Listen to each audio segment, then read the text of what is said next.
Hi, I'm David Eichholtz with David Richard Gallery located in New York City. And I'm here today with Thornton Willis, and we are in his studio. I love doing these in artist studios, these talks. And we have an upcoming exhibition at the gallery in both locations, in our new location in Chelsea and then also uptown, which is our original location here in New York. And it's a painting survey, and it spans about 5+ decades, because it goes from 69 to 2017 or 18, I think. Or 2020, actually, is one of the last ones in the show. But most of the focus of the show is on... is there one as late as 2020? I think there's something in there, but most of them are 67, actually. It was 1967, and then 2017, that's right, that's the span. I know there's a 2007, which I thought was one of the more recent But the ones. main focus of the show is starts with the 60s. Yes. Essentially. And so the main focus of the show is the larger paintings, many of which have not been presented in decades. I don't think they've been out of the house. Not. And as a matter of fact, it's a terrific opportunity for me to show these paintings. Yeah, and two of them are sort of surrounding us, and behind us actually is the stack of things. Could well be the last chance I'll have to show these paintings, but I'm delighted to do the show. Well, the pleasure's mine, trust me. It's been a real pleasure working with you and Vered, and Vered Lieb is Thornton's wife of how many years? We've lived together for about 50 years. Yeah. We've been married for about 32. Okay. And you have 2 kids, right? We have one. Rebecca. Yeah. One's a stepchild. Gotcha. A son in from my first marriage, and we have a daughter. Yeah. Who's 33. And you've been in this loft for a long time. We've been in this loft since 1974. Wow. October 1974 we moved here, and it was truly raw. Yeah. There was no facilities. There was no plumbing. So there was some plumbing on the second floor. So while we were trying to get our plumbing together, we could go downstairs and use that their plumbing. At least get water and bathe. Nobody had moved into that loft yet. Yeah. So we pioneered this loft, us and ultimately about 10 other people. And, that many people were in this loft? Oh, wow. It must be subdivided in some of the others. Well, this is a double-wide building.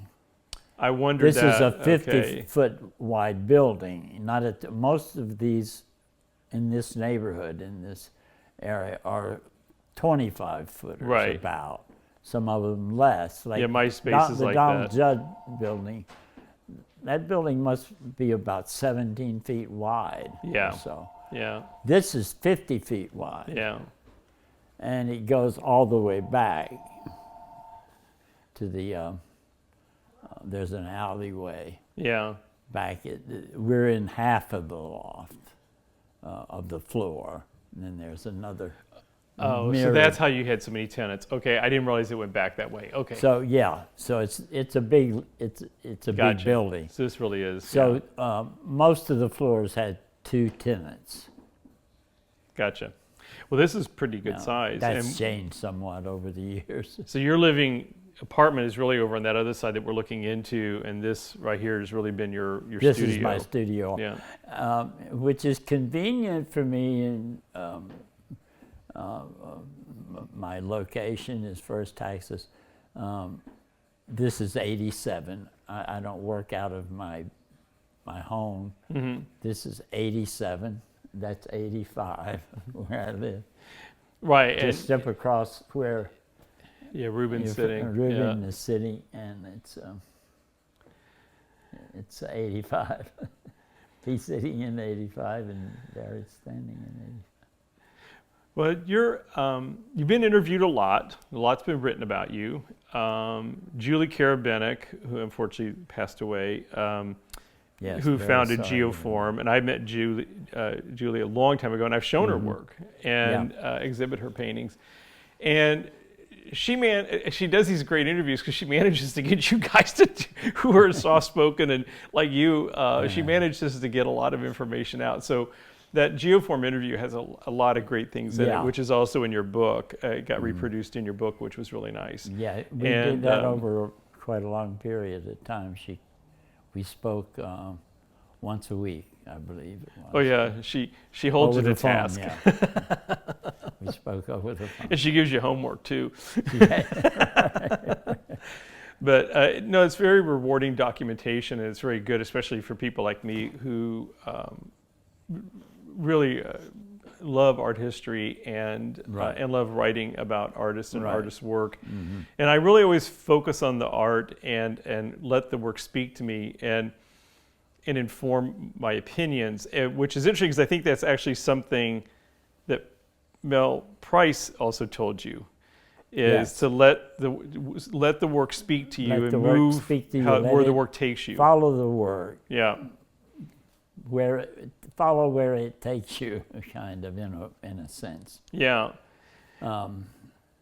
Things happen even accidentally sometimes in making a painting. Yeah. Which can push you in a slightly different direction, in which you produce a new body of work. Mel Price was my mentor, and became my friend, and was a first generation New York School painter. Yes, yeah. Was a member of the club, good friends with de Kooning, and especially Franz Klein. And the whole New York first generation he showed with the 10th Street galleries. Mm-hmm. But he left New York in 1962, which was the year that abstract expressionism became known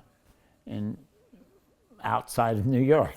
Yeah, and more of an international phenomenon. Became more of right. Yeah.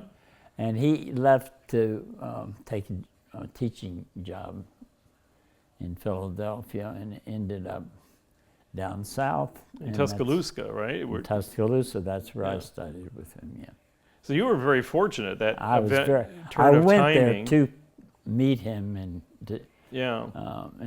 decided to go there and study. Yeah, you were very fortunate. And I had forgotten. Heard about him, that he was there, and that I should consider talking with him, because I struggled with painting for 10 years or so before I arrived in New York.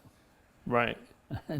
Well, you struggled in terms of what? You finding your own voice? Trying to find a direction. Okay. I understood something that I became ultimately interested in and understood, that I was very concerned about the structure of painting. And I didn't understand that for a long time. So my compositions were not complete, were not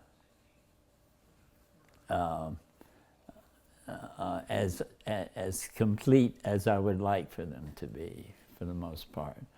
That was where the struggle came. So you mean there was like they didn't feel balanced, or they just didn't feel robust? Right, they didn't feel balance is a good word to use in reference to what I felt about them.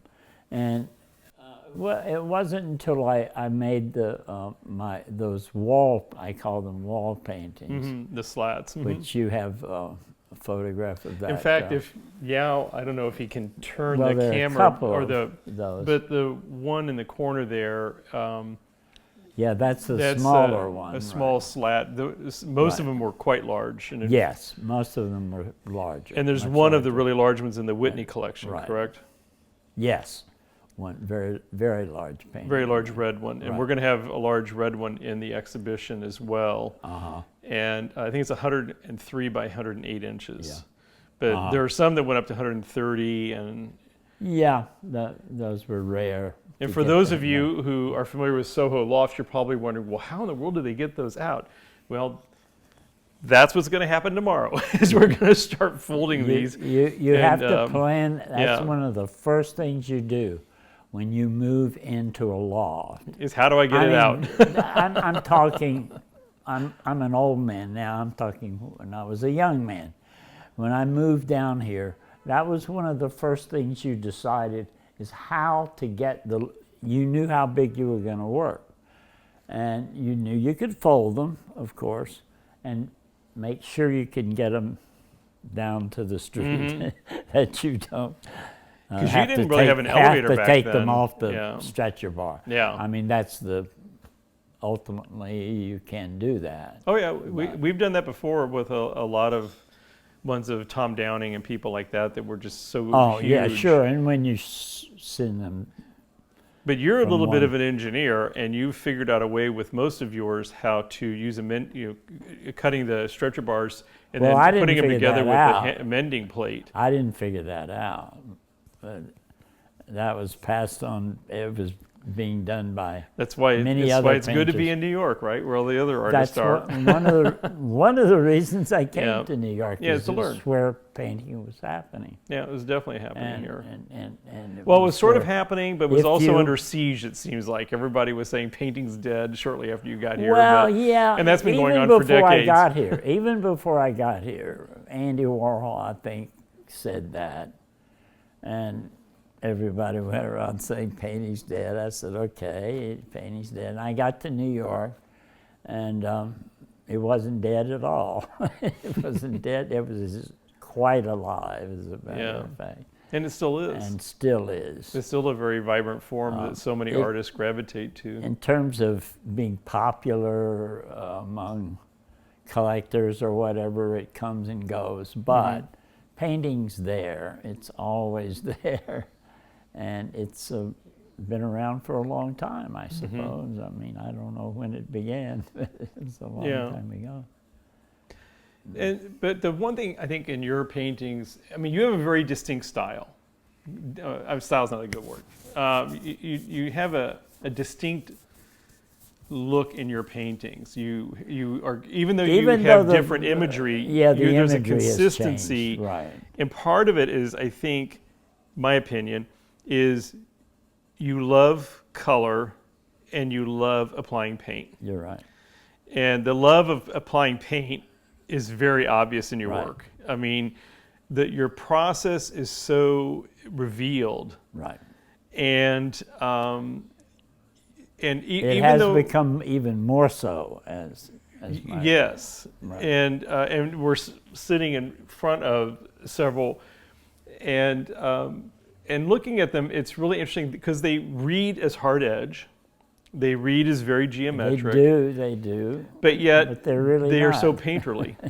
And they're so full of, beyond the content you imbue them with, from your own just sort of emotional connections and your history. And because many of your paintings are titled with things that are very personal to you, places and people and things like that, that don't mean anything to anybody else but you, other than the fact that it lets us know that often do refer to just that you're very much things, in tune with your friends and colleagues, your family, and that's your inspiration. And even though I've moved far away from my family, I don't see them often. I speak to the few cousins that I have left. At my age, I don't have a lot of family that I'm close in touch with because I don't know the next generation because I've been mostly in New York. However, I have had a couple of cousins, children visit me a time or two, friends. Yeah, because I mean, you name things after places you've been, streets you've lived on, and things like that. So there's this trip down memory lane for you. But what's really apparent in your work is it's this dichotomy. They're very, very geometrically oriented, very structured, but yet they're very painterly. And what I mean by that is you really like to show the process, but moreover, you really like to play with paint and the translucency or the opacity, depending on what you're doing. You read my paintings very well, David. Oh, thank you. That's exactly. Yeah. Well, like I said, I look at the work and let it tell me what's going on, and as opposed it's to not the way you put it is not something I've necessarily thought exactly that way about it. But since you suggested what you just suggested, I agree completely. Oh, good. Yeah, because I've always been struck with how much underpainting there is in your work, and especially earlier, at some point. Oh yeah, and like I'm looking at this wedge right here, and it's largely primary colors. This Full House, yeah. I didn't realize that painting. I wanted to turn them around. We photographed today, and but I wanted to have a couple of these facing out. That's a strong painting. That's a terrific painting. Yeah. And behind it is Brooklyn Bridge, so people can kind of see, which came later, but not a whole lot later. Brooklyn Bridge was kind of a painting that changed my direction. Well, who inspired that? You were quizzing me today, and I threw out names, but you never said who. I don't know. It's because I don't know. Okay. What inspired that actually? But what was the changing point in that? Well, Brooklyn Bridge, I had painted a couple of paintings in that direction. However, I didn't have those lines in. The black overlay, the grid. Black overlay, which kind of I want to ask about that. What's happening underneath. Mm-hmm. So it sort of creates a different kind of compositional, dimensional kind of space. Exactly. And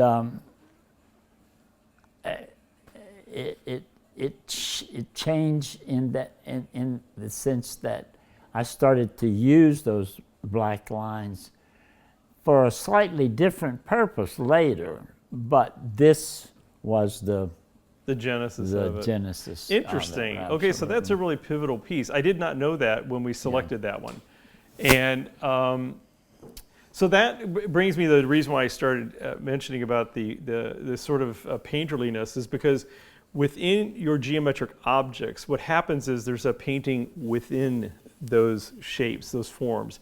And it's this very painterly way you lay down paint and go over, but not making it perfectly flat and graphic. You let enough reveal to show the process. And what I also like is on the edges, and this is a great example looking at it, where it gets built up and it drips and it runs, and you can kind of see the layers that preceded it, and the closer you look at the surface, the more you realize. The more you see, and that's what's really, I think, quite interesting about them, because it does give a depth. Albeit when you're looking at them close up, you realize it's a literal depth. You can see that there's, well, I always think of Rothko as an example of a painter who layered, let the paint do its thing. Let the edges kind of, he didn't tape off much. He didn't use much tape. He painted right through. And you don't use a lot of tape either. I mean, you do in some places, but I do, but I kind of don't really press it down, and it sometimes bleeds under, and I don't bother to change it. Things like that. But what's interesting then is, so it gives this literal roadmap of sort of how you did the work, this literalness. Yeah, I want that. But at the same time, that's important. There's a little bit of illusory aspect, especially when you're looking deeply then in that blue, let's just stick with this one, this blue wedge shape. Then you get this sort of like this depth, and it's either, it's a little bit like looking into an abyss, and it's more like a transcendence as opposed to a literal volumetric depth. Someone suggested it looked like opening the curtain. It is. It's sort of like this looking into a soul or looking into some, abyss. Mm-hmm. But what's interesting though with Brooklyn Bridge, which I guess we should have left that one out. I didn't know it was going to become the focus of this discussion. But anyway, but what's interesting on that one is you do have a little bit of illusory depth, and it's that black outlining. That happens. Yeah, and so. But it happens more. It's not like a predetermined concept that I had to make the space look. Okay, because you got into the next more thing I was depth. going to ask you then. Because So that was a reaction ultimately, you if did you to the really painting. look at it, it sort of does this Yes. a little more than,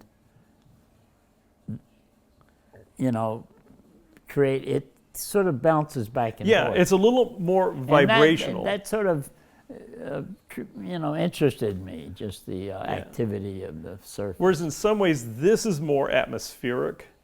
But the other one, Yeah. I agree with you, Brooklyn Bridge, with just that overlay of that black like Right. netting over Yeah. it, gives this vibration because what happens is your eye doesn't focus on any one thing because of the black. Right. And therefore, you're sort of bouncing, your eye is bouncing around a bit and it's very activated. So Right.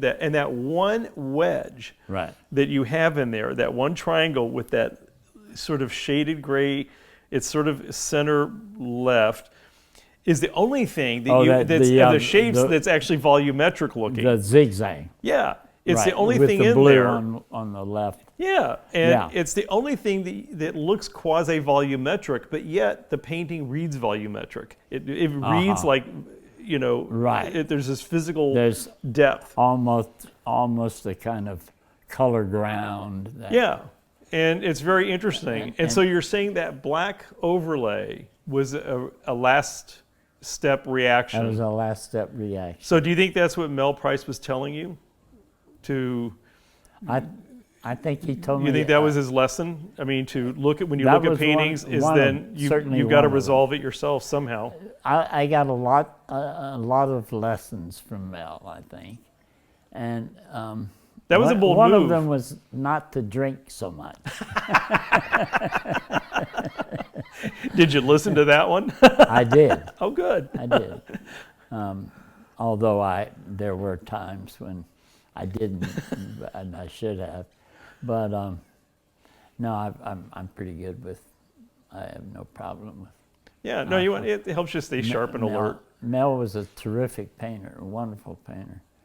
But as many of that first generation, he did like to imbibe. Well, they did have the cedar bar, so. Oh yeah, the Cedar was the place.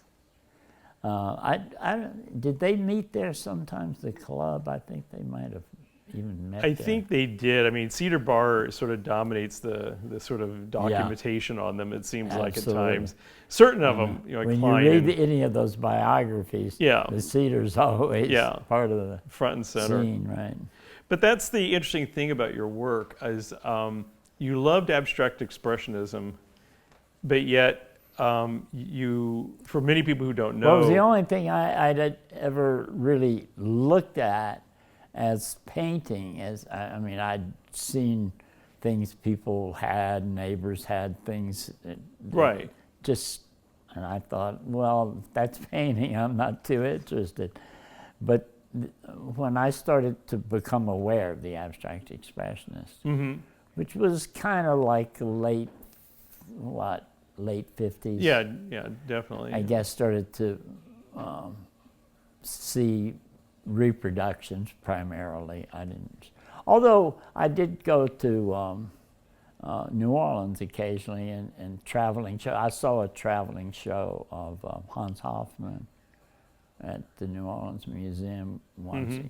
I remember walking in, it was like a shock. I was like, these big paintings, they were strong. And what was your reaction? This is art, or was it did. this is art? No, it was like, wow. Wow, this is Give art. me a break. Can you believe this? I was with another guy. Yeah. And what we had done, we had gone from Hattiesburg to New Orleans that evening, and we got there it was like about, 6:30 or so, and we sort of drove by where the museum is in City Park, and the lights were still on.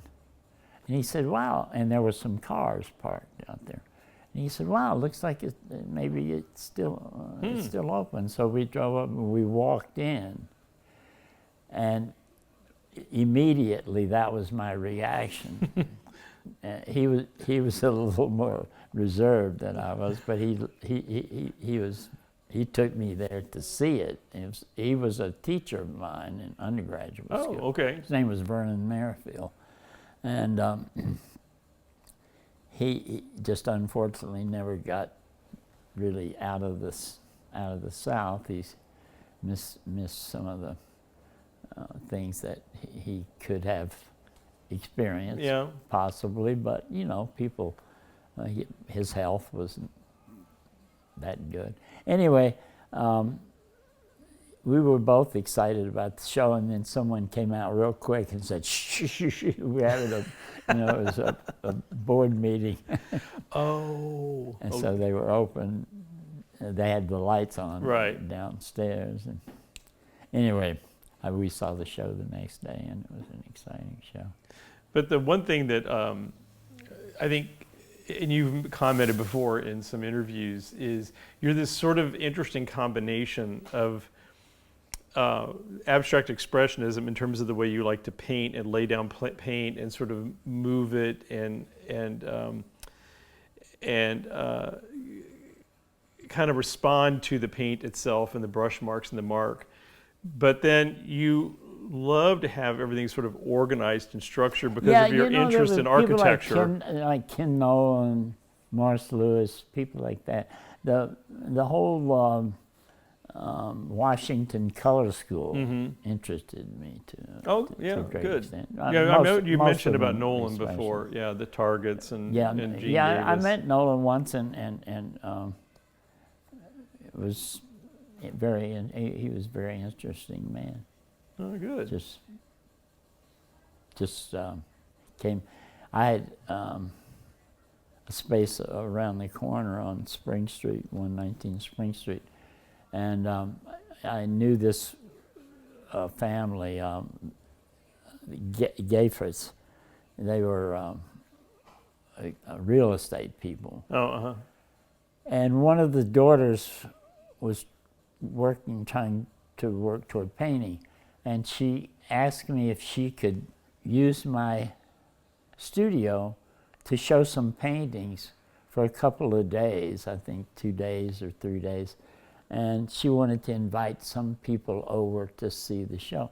So Ken Nolan was one of the people that, because he had done business with him when he came from D.C. originally. Right. And so he came by and he looked at the work, and she had to go somewhere else, and she left, and he stayed, and we sat and had a couple joints or something, drank a couple of beers and chatted, and it was a nice evening. And then we sort of made some kind of plan to get together again, but it never worked out. Well, that was nice. You know, it was a good experience. I was busy trying to stay alive, and he was busy making paintings at that point. Well, he was considerably older than you at that time. Oh yeah. Yes. He was at least a half generation older than me. Right. Probably 12 to 15 years older, probably. Yeah. I would guess. But he was somewhat of an influence. I mean, on Oh, sure. I mean, meeting somebody like that, and yeah.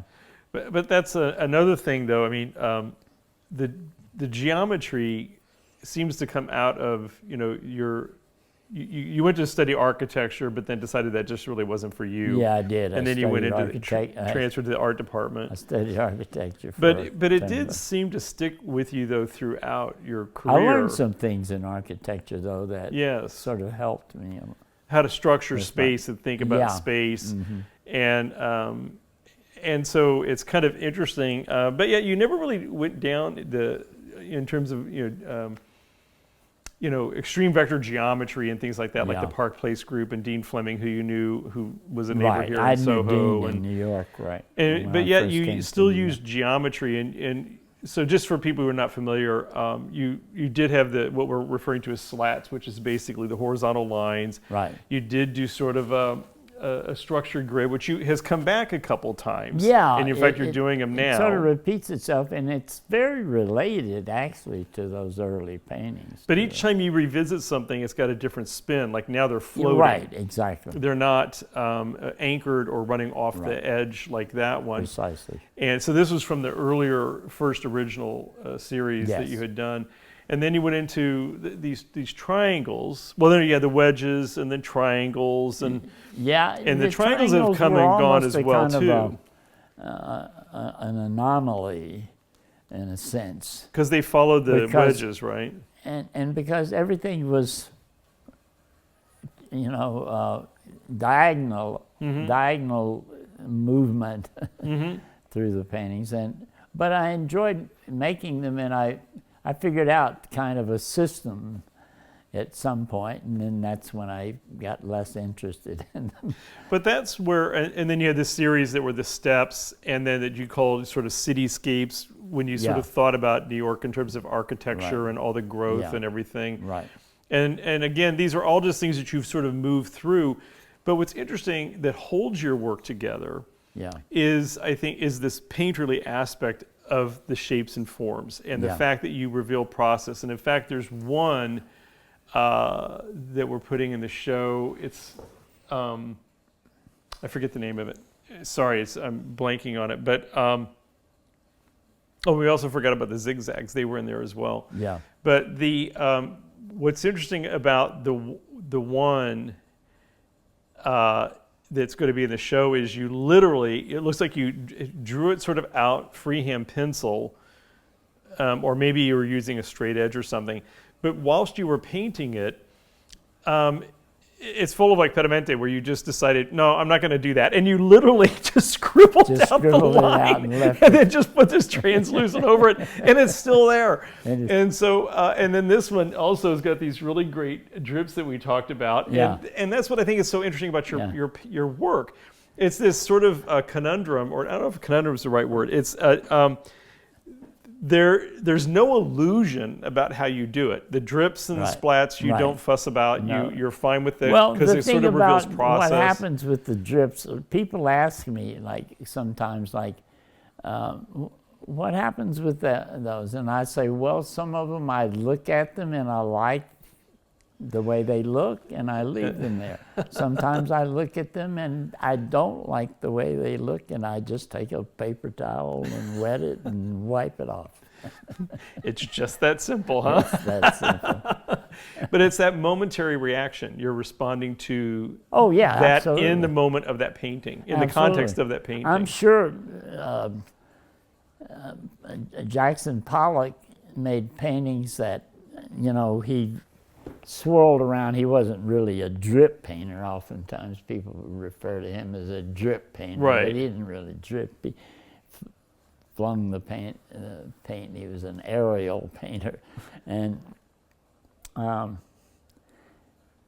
sure he made changes at times. Oh, and yeah. I'm sure they're built up as anyway. a matter of fact, there's that film, made with that they made of him making a painting on glass, where he adds rocks and stuff, all kind of stuff. And then at some point he says, I think I've lost touch with my first painting on glass. Better just wipe it off. He just wiped the whole thing just off. hose it down. Started over again. Yeah.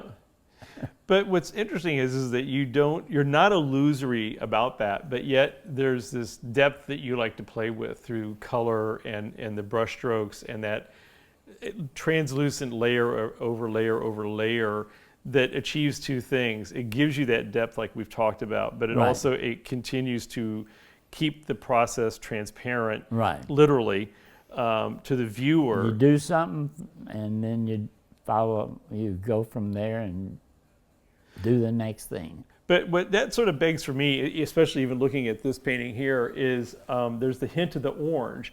And so color and color theory. So when you set out to do a painting, so there's two questions. One is, do you actually do sketches? Or do Sometimes. Okay, so you would do a pencil Sometimes. sketch.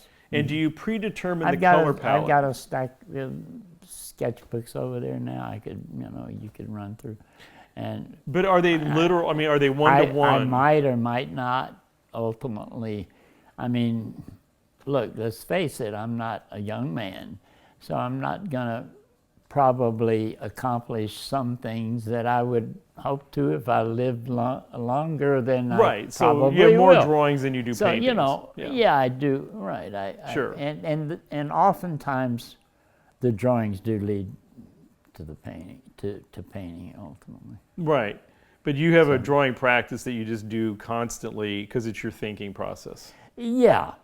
and your creative process. Well, I was in the hospital for a while earlier, in last year. Yeah, I remember that. So we sort of held us up from meeting. Right. So, yeah. Right. I know Yeah. So I'm glad you're better. we had some problems.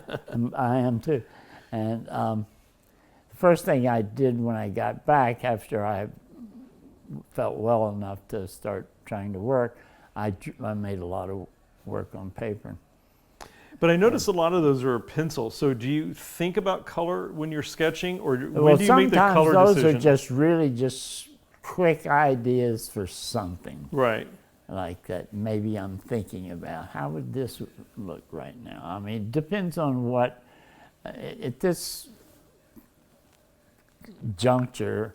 The work I'm working on now is pretty conceptual. I'm thinking about it quite a lot before it happens.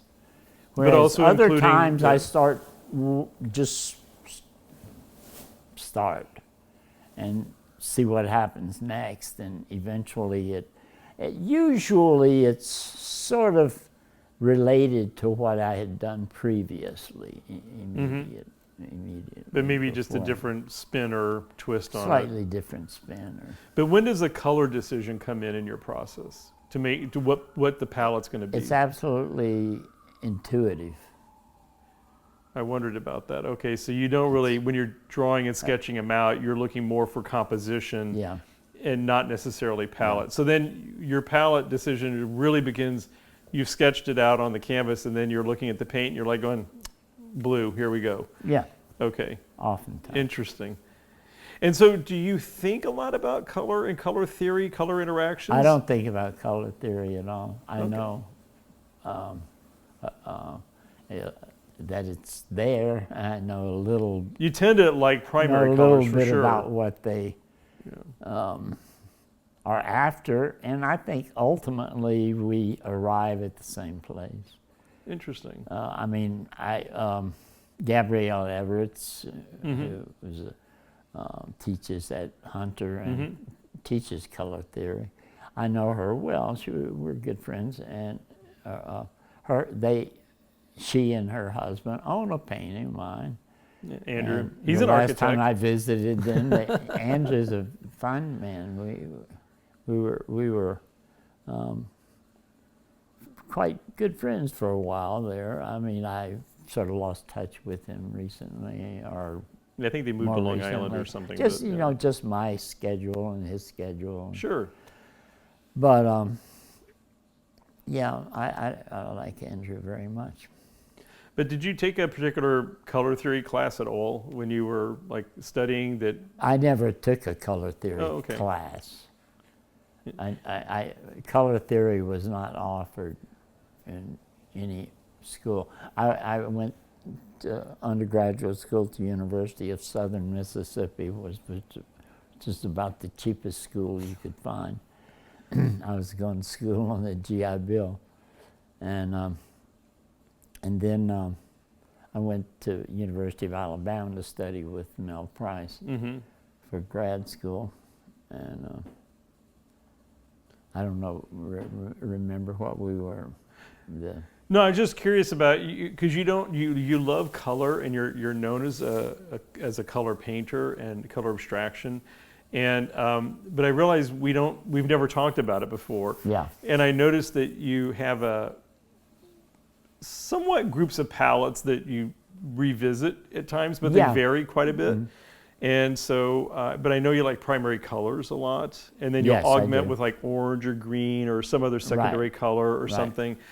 But again, it's all related, and they just have this nice balance. But it does. I know the 12-color wheel, and that's where I work from. That's Well, as I mean, much it's about fine. color theory. It works. as It's I know. worked for you. No, they're beautiful paintings, and so I'm just kind of curious. Like I said, these things came to me when I write, because I write extensively about all the artists, and I've been writing about your work. But as I keep looking at your work, and especially over the last several weeks now, you're just going through your books and all the catalogs, and just reading all this stuff about you. What I noticed is that structure drives more of your composition, and you sort of balance out or fine tune with color. It looks like color's a front and center, but it looks like you use color sometimes, like this introduction of like a secondary color here or there. Seems like it's a fine tuning. It is. When you bring in something like that. It's about balance. It's about the compositional arrangement of. Because the reason why I say balance out, it's not like in design where it's a pop. It doesn't seem like you're doing it to draw attention or to make the painting all of a sudden zing, as people will say, use words like that. It seems like to me you do it just to keep it, that it needs something, and this is maybe what Mel Price was trying to teach you, is you just have to figure it out for yourself, and sometimes you have to do these nuances. To make a painting work. Right. And so, like you said, to resolve it the way you want it and that you're happy with. And so I've noticed, I've just been trying to decipher your use of color, and but the color is what draws you in, though, on your paintings.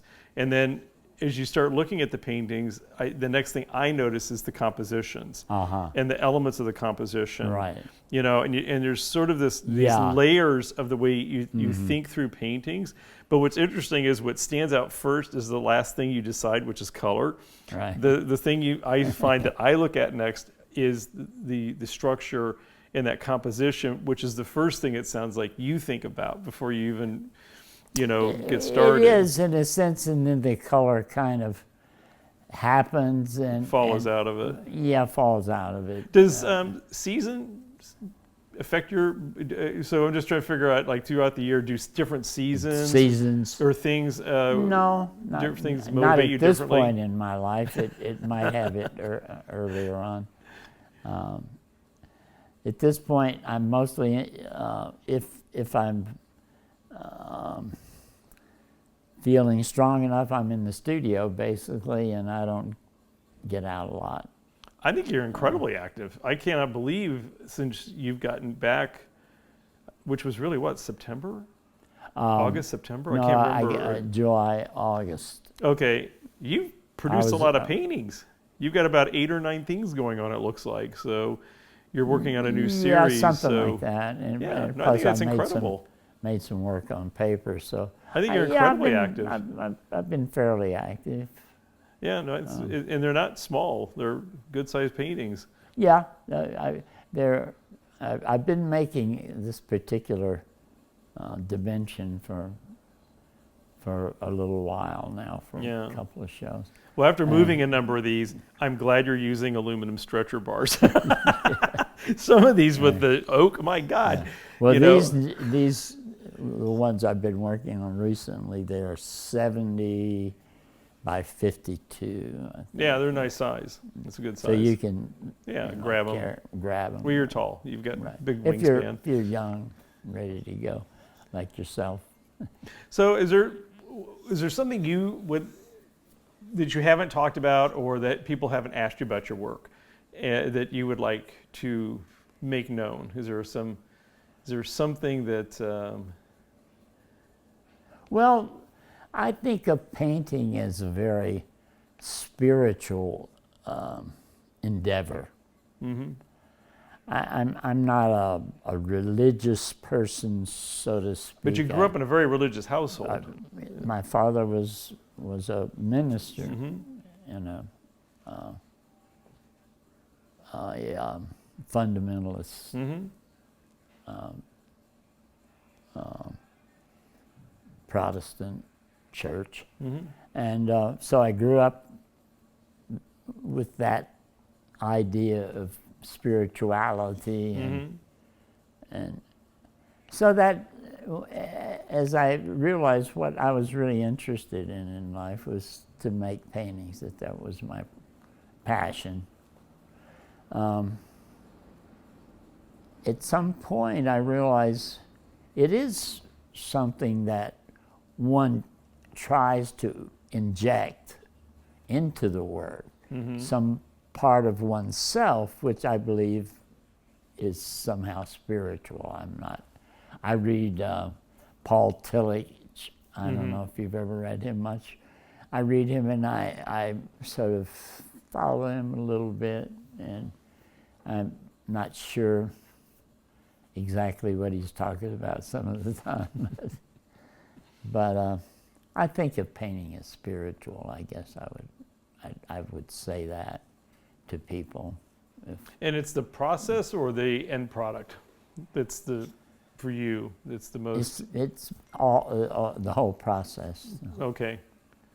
Interesting. The process but itself. you're not alone in that, you know. There are a lot of people, no. Rothko and Berkowitz, that felt that, but the specific aspects, that's why I asked. Because like, you know, Berkowitz had always thought of color as transcendent, and Richard Anaskevich as well. Right. And that, you know, it was like a portal. How is Richard? Did he pass? Yes, he did. He did pass. Yeah, a couple of years ago. About 2 years But ago. his paintings live on, of course. I never knew him personally. Yeah. He lived over in New Jersey, so... Yeah, I know that Gabrielle and Andrew know. Oh yeah, no, they were They very good friends were with close him friends and a with lot him. of the other artists in that Right. genre. So in that group. yeah, and but it's I think people do see things about painting that it's still expressive, and that's also another thing that came out in another I think essay I read about you, that that you didn't make this you know, distinction about you being a pure formalist and not having any other thing imbuing your work. So like you just talked about this, you saw your work as spiritual, Right. and not just purely formal. No, I don't. You see know, it as you didn't see it purely as, formal. and that it was actually, you know, it was part of your history, and Right. that, you know, They are formal paintings. they're in formal some paintings, sense, yeah. but where the Right. motivation comes Right. from experiences, people, places, and things like that, that you're Yeah. more inspired by Right. tangible things or Yeah. events, as opposed to just, you know, purely abstraction, but yet these are obviously abstract interpretations of Right. things. So, but you're still, your work seems to be rooted always It's in funny how- something. Yeah. The way, what you name a painting is sometimes a problem.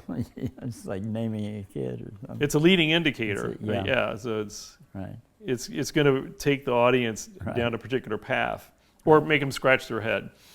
You know, go, what the hell? So, but it's going to have one of those two effects. So, and I don't think most people are very gray about, you know, when they see a title. Most people don't pay any attention, you know, because a lot of times in abstract paintings they're untitled, you know, Right. or they're just, you know, painting one, painting One, two, painting two, three. three, You know, four. but I like the fact that you do title them. In fact, there's one that doesn't have a title in the show. This is like the 14th time we're all saying that painting's got to have a title. It's gotta get like one. what is it? You gotta- And it's just diptych. Sometimes I just can't come up with Yeah, one. so it is kind of funny that everything If has something's this. happening, it needs to be shown quickly, and so it gets no title. Yeah, which is Bob Ryman, funny about he this named business. a bunch of his paintings "No Title Necessary" or something like that. Billy Al Bankston out in California was always sort of like that too. He's very sort of playful and always, you know, kind of push the edge of norms, shall we That say. generation was a little bit older than myself. Oh yeah, no, because he believe, was you know, part of the Ferris Gallery, Right. which was yes, Right. You were a very young man when Right. that was all kicking off with Yeah. Walter Hobbs. And Right. So yeah, but Wayne Thiebaud's still alive. Someone told me though. I'm looking at Ruben to see if, because I thought I read something recently about Wayne Thiebaud. I don't remember. Yeah, and I thought someone told me he was like. But what it's funny you mentioned 100. Wayne is because I think about Thiebaud with the outlining. When you outline shapes, right? I think that's what sort of struck me, and that's why I was wondering about that black grid on Brooklyn Bridge. Yeah. What the genesis of that was, and Right. but you explained that it was more of a compositional reaction. Now I'm trying to, when I look at that painting, I'm trying to imagine what it would look like without those black lines. So it must have been something you just think was not dynamic about it when you were done. Right. I suppose that would be a good way to put it. So in paintings like this, it looks like the lines do follow after, except you've got an indicator here. They pretty much follow there it does sort of split that rectangle. Yeah. I mean that, rectangle. And sometimes like that, the really tall red, when they're the red, yellow, and black, I forget the name. I don't remember if anybody remembers, but off the top of my head. But anyway, it's the steps in sort of cityscape. Yeah. Not everything is outlined. Only certain No, parts of it right. are outlined. I think toward the end, I started to eliminate the black line. And just only do it when you needed to really Yeah, emphasize. maybe some I was using it and some I wasn't, and then I eliminated it totally at some point. Interesting. And but again, it's just one of those remember things exactly, where you know, you really haven't had I anything didn't that's keep been like notes, a shtick. you know. Yeah, I mean, you've kind of moved through things, but there's this harmony through your work because it's rooted in geometry, Right. and shapes and forms that people can recognize. You know, Yeah. it's a line, it's a triangle, it's a wedge, it's a square. Exactly. And your color palettes are straightforward as well. Mm-hmm. There's not a lot of color mixing and values No. and things like that. You're not trying No, to do it's not modeling complicated, right. and things like that. So, but yet you work in series, and even within a series, there's a gradation that happens. Right. It's almost like a crescendo and a decrescendo, Right. and so and then you're kind of ready to move on to the next thing. Right. But it'll be related harmonically, Right. Yeah. I think the most dynamic ones you did were the zigzags. I mean, because it was just, that Right. stroke, and Those were a lot of fun. Actually, that's where these paintings, this Full House, I just realized comes this from catalog's those. here from a long time. I don't know if Yao can zero in I on it. actually made those before I made these. Correct. Oh, really? Yeah. Ah. And I thought it was just the opposite, because they No. overlapped each other. So what happened was I was working on a big one, and the middle sort of seemed to be working, but I wasn't sure about the ends, and so I painted them out, and it just left that center wedge-like shape. And they changed somewhat. Right. Some were more like that way, some were more. right. But some were three-sided, some were four-sided, actually. Interesting. Okay. The zigzags, though, which is interesting about them, is you did get very painterly in those, on the insides of those. And this one on this, Yeah. this one's Red Hot or Hotspot. I forget the name. Is this one Hotspot? But anyway, what's really interesting inside some of these is you get very Hot shot? Hot There shot, was one yeah, called Hot very very painterly, and this one has like almost.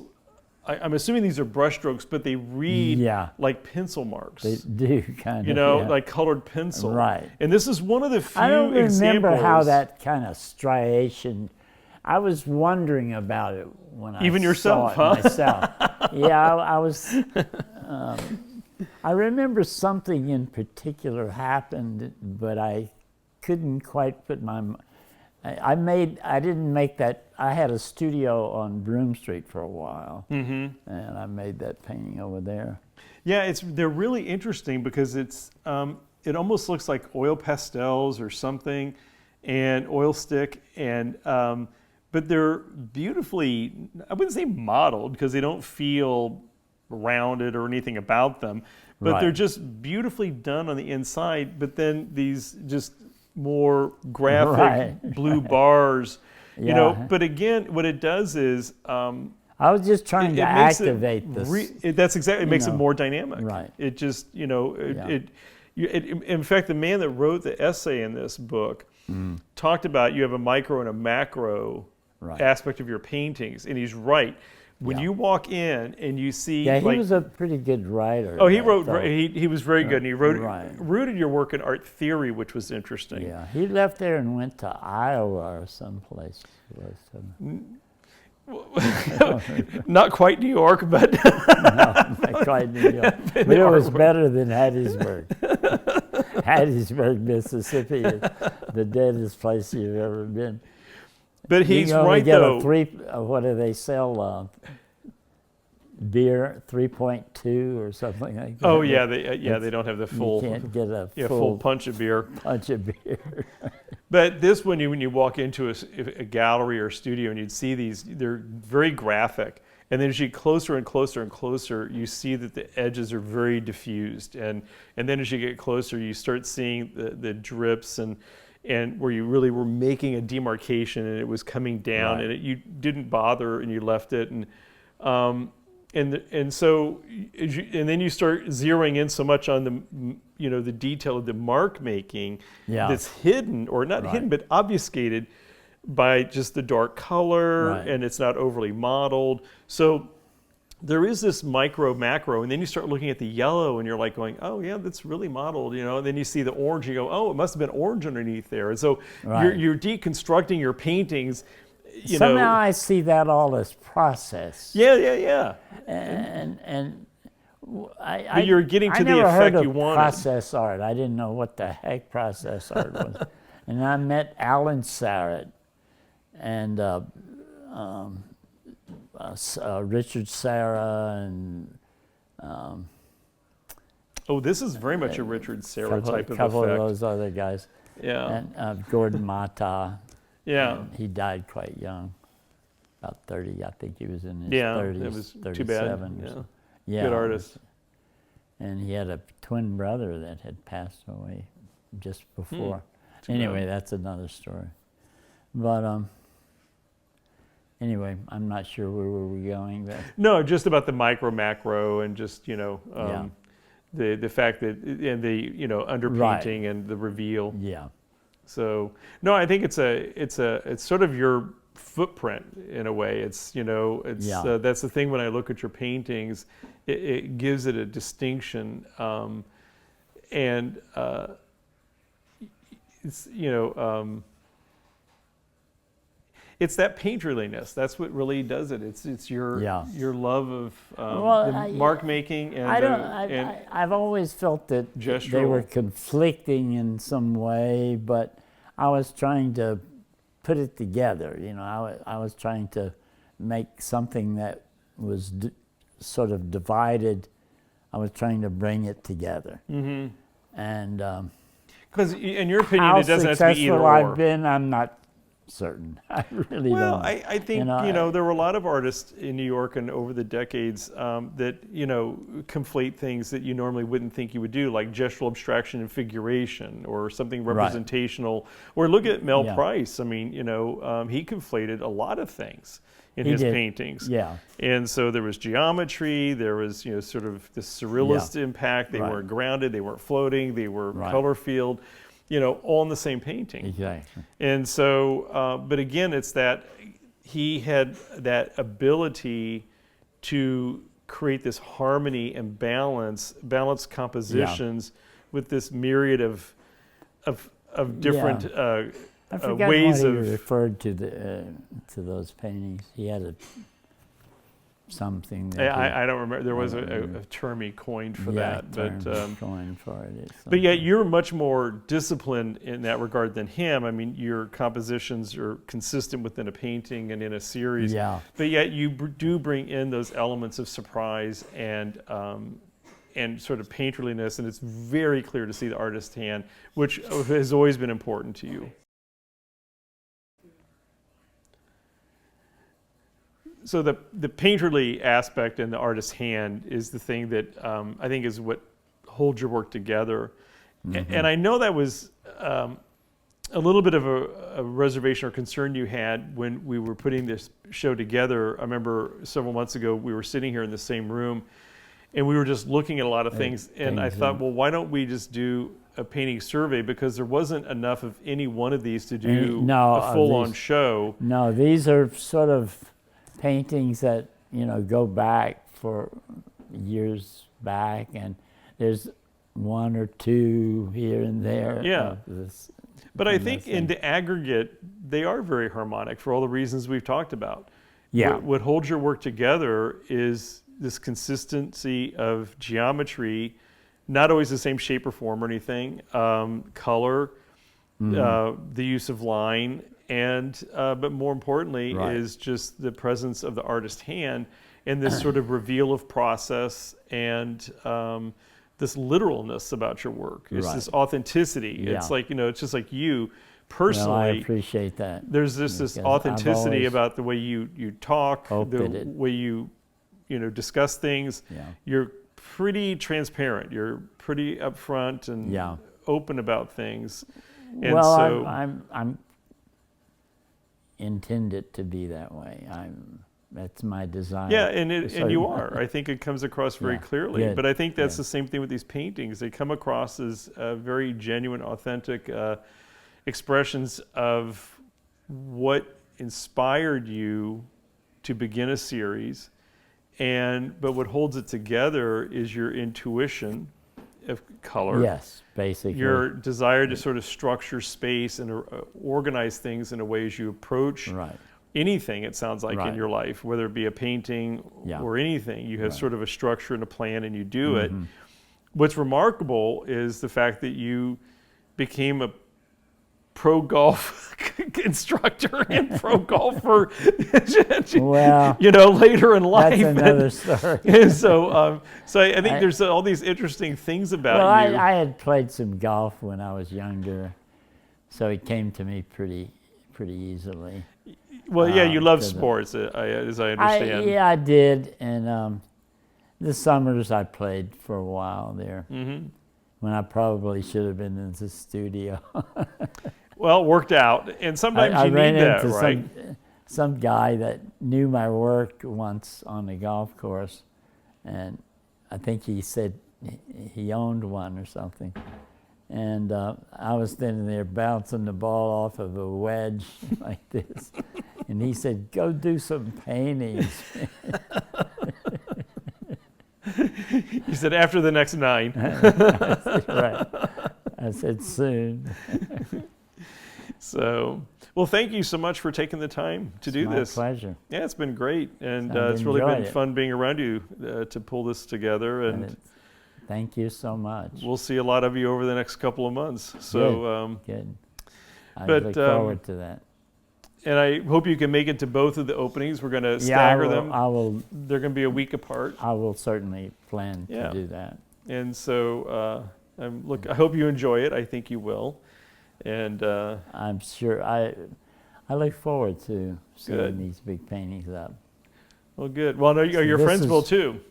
This has been an opportunity for me. Well, good. Very. Well, thank you very much, and we hope everybody joins us. You can see we'll actually be posting it pretty much any time now. So this will be for Thornton Willis, and it's a painting survey. I think we call it 5 decades, 1967 to 2017. And if you enjoy this interview and meeting artists, this great opportunity to meet people like Thornton, please subscribe to these videos, and you can see more similar things to this. And as I said, the exhibition is going to be here in Chelsea at our new location and at our original location uptown. Right. So it's on 26th Street in Chelsea.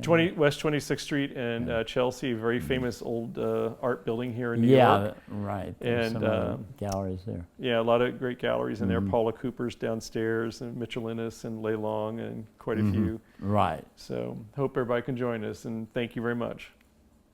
My pleasure.